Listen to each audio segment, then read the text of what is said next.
तेरे बाप का है हिंदुस्तान, निकल यहाँ से। तेरे बाप का है हिंदुस्तान कर रहे हो, देश के टुकड़े तेरे बाप का है हिंदुस्तान। जहां ये ज्यादा मजबूत स्थिति में है, ज्यादा संख्या में है, वहां दूसरी जाति समुदाय के लोगों को टिकने नहीं देते, रहने नहीं। इस्लाम क्या है आपको पता है? इस्लाम में जयंती नहीं मनाई जाती, आपको पता हो? पता है तुम्हें? से बात कर। रशीदी साहब बोलने का तरीका सीखिए। आप जैसे मैं आपको इन शब्दों से नवाजूं क्या कि आप कौन है, मैं भी हैसियत क्या है? अगर आपकी यही तमीज है, यही तौर तरीका सिखाया जाता है आपको, और यही सीखकर आपको बड़े हुए, तो आपको लानत है साजिद। दोस्तों, मेरा नाम है रमन और आप देख रहे हैं द न्यूज रूम। पहले अगर आप हमारे चैनल पर नए आए हैं तो चैनल को सब्सक्राइब कर दीजिए, वीडियो को लाइक कर दीजिए और शेयर कर दीजिए। रशीदी आपके सनद में है। सवाल यह है कि 15 दिन बाद प्राण प्रतिष्ठा एक बार फिर से सुर लेकर बैठ गए इस देश के बड़े सो कॉल्ड मुस्लिम संगठन कि भाई ये तो कानूनी जुल्म था, ये फैसला हम नहीं मान रहे सुप्रीम कोर्ट के फैसले को, और वहीं पलटकर ये भी कहेंगे कि सुप्रीम कोर्ट का बड़ा सम्मान है। देखिए, दो अल्फाजों को अपने सही कर लीजिए। मैं आपको बार बार टोकता हुआ आ रहा हूँ। एक तो मौलानाओं के साथ कट्टरपंथ मत लगाइए, दूसरे ये जो जमातें हैं जिन्होंने आज़ादी में बहुत अहम किरदार अदा किया है, इनके साथ सो कॉल्ड मत लगाइए।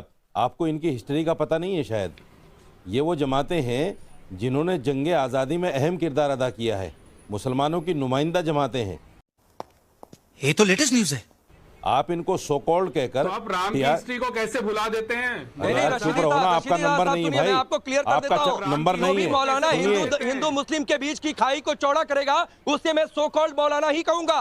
और इस देश का कोई भी संगठन जो कहेगा कि सुप्रीम कोर्ट को मानते भी हैं, उसके बाद कहेगा कि भाई सवाल भी उठाते हैं, तो मैं उसको सो कॉल्ड संगठन ही कहूंगा। ये बात बिल्कुल क्लियर समझिए। ये मेरी ये बात सभी मौलानाओं पर लागू नहीं होती है, ना सिर्फ सभी संगठनों पर लागू होती है। मेरी भी क्लियर सुनिए। आप क्या है, मूंग मसूर की दाल, पिद्दी ना पिद्दी का शोरबा? Who are you? कहिए आप सो कॉल्ड, आपके कहने से थोड़े बन जाएंगे। नहीं तो आप कौन है? आप जैसे रशीदी साहब बोलने का तरीका सीखिए। गजब बेइज्जती है। आप जैसे मैं आपको इन शब्दों से नवाजूं क्या कि आप कौन है, मैं भी हैसियत क्या है? अगर आप सो कॉल्ड बोलेंगे तो यही शब्द बोलूंगा। कौन क्या है? अगर सो कॉल्ड बोलेंगे तो यही शब्द बोलूंगा। अगर सो कॉल्ड और कट्टरपंथी बोलोगे मौलानाओं को तो यही बोलूंगा। तो मैं भी बोलूंगा, मैं भी बोलूंगा मूंग मसूर की दाल। जो कोई भी हिंदू मुस्लिम के बीच मैं भी बोलूंगा मूंग मसूर की दाल। मैं भी बोलूंगा, बोलते रहिए, आपके बोलने से कोई फर्क नहीं पड़ता। चुप रहिए।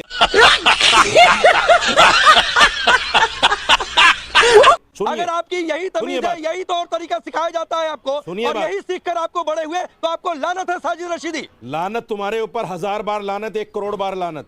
जो ऐसी जमातों को जिन्होंने जंगे आज़ादी में किरदार अदा किया है, जिनके हजारों हजार उलमा, 60,000 उलमा कराम ने कुर्बानियां दी हैं।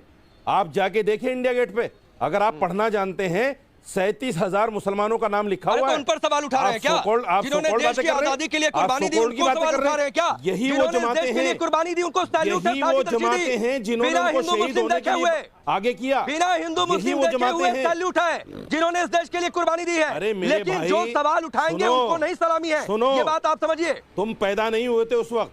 यही वो जमातें हैं जिन्होंने उनको आगे आने के लिए जंग आजादी में कहा और लेकर आए आगे, और वो शहीद हुए। यही वो जमातें हैं। तुम्हें नहीं पता?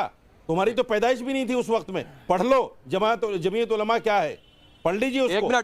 जमीयत उलमा को जिसने नहीं पढ़ा वो हिंदुस्तान का नागरिक नहीं हो सकता। साजिद रशीदी, पढ़िए उसको। इनकी आवाज डाउन करिए पीसीआर, इनकी आवाज डाउन करिए पीसीआर। तू समझा? हाँ। नहीं, तू समझा नहीं। साजिद रशीदी, मैं आपको वार्न कर रहा हूं, और ये आखिरी बार आपको कह रहा हूं। एक तो मेरे सामने बिल्कुल तमीज में रहिए, बदतमीजी मुझे बिल्कुल भी बर्दाश्त नहीं है। नंबर 1 बात, मेरी पैदाइश पर आप नहीं जाएंगे। नंबर 2 बात, वरना आपको जाना है सर, छोड़कर आप जा सकते हैं, आप स्वतंत्र हैं। मेरी पैदाइश देखने के लिए आपको नहीं बुलाया यहाँ पर। तमीज सीखिए कैसे बातचीत की जाती है। तुम तड़ा करके मैंने आपसे बातचीत नहीं की, लेकिन आपने तुम तड़ा किया। मैं आपको आखिरी वार्न देता हूँ, इसके बाद ऐसी भाषा नहीं तो आप सर चले जाइएगा।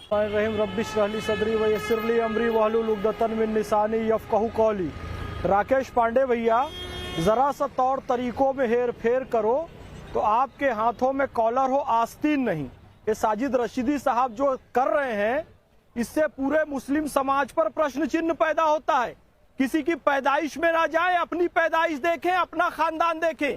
आप कह रहे हैं स्वतंत्रता संग्राम में मुसलमानों का योगदान था, बिल्कुल था, लेकिन क्या अशफाक उल्लाह खां साहब की जयंती आप मनाते हैं? नहीं मनाते हैं। गुलाम गोसाई की मनाते हैं? जयंती मना मजा नहीं आ रहा है। का इस्लाम में है। हवलदार अब्दुल हमीद की मनाते हैं। अरे अनपढ़ आदमी जयंती मनाने का इस्लाम में है। अनपढ़ आदमी जयंती मनाने का है इस्लाम में। मुस्लिम मंच के नेता बन के बैठ गए, पता है नहीं इस्लाम क्या है।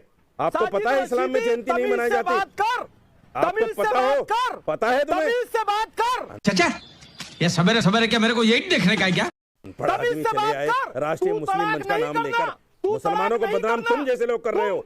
शहीदों की राष्ट्रीय मुस्लिम मंच लेके बैठ गए। आपको पता है राष्ट्र क्या होता है? कुर्बानी की तुम आपको पता है राष्ट्र क्या होता है? मुस्लिम मंच, राष्ट्रीय मुस्लिम मंच इस देश के टुकड़े किए थे। चुप बैठो, अपनी बात करो। इस देश के टुकड़े तुम्हें हक नहीं है जमीयत उलमा पर बोलने का। तुम्हें हक नहीं मेरी बात पर बोलने का। और वो लोग अपना हिस्सा लेके चले गए। निकल पाकिस्तान, निकल तू पाकिस्तान। तेरे बाप का है। खत्म, bye bye, tata, good bye, गया हिंदुस्तान। निकल यहाँ से। तेरे बाप का हिंदुस्तान कर रहे हो, देश के टुकड़े तेरे बाप का है हिंदुस्तान। एक मिनट, तेरे बाप का है हिंदुस्तान। मैं बीच में आ रहा हूं। तेरे बाप का है हिंदुस्तान। मैं बीच में आ गया। बाप का मैं है बीच में। दोनों लोग की आवाज डाउन करिए, दोनों लोग की आवाज डाउन करिए प्लीज। दोनों लोग की आवाज डाउन करिए पीसीआर।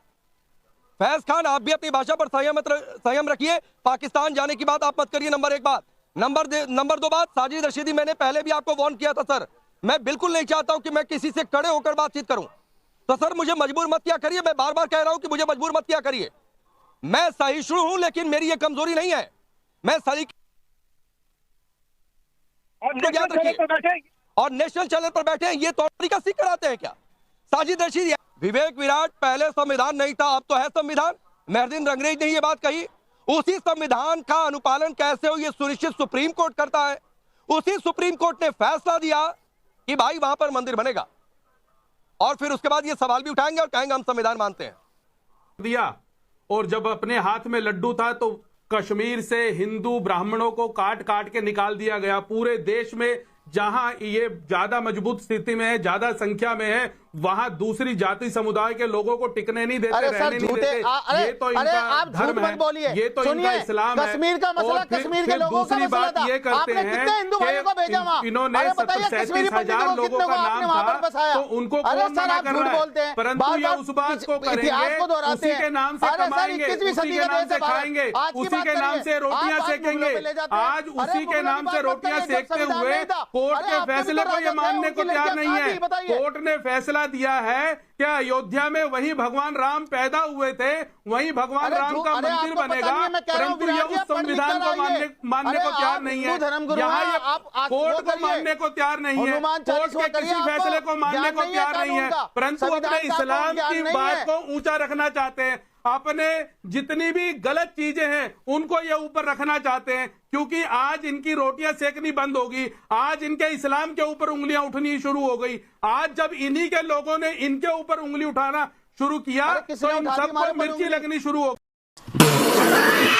गई। आज भगवान राम का मंदिर बनने जा रहा है तो इनको इस बात की मिर्चियां लग रही हैं। इससे पहले जब आपने मस्जिदें तोड़ के मंदिर बना दिए गए थे, तब आपके मुंह से कोई जुबान नहीं निकली थी, तब आपने कुछ नहीं बोला था, तब आपके मुंह से कुछ नहीं निकलता था।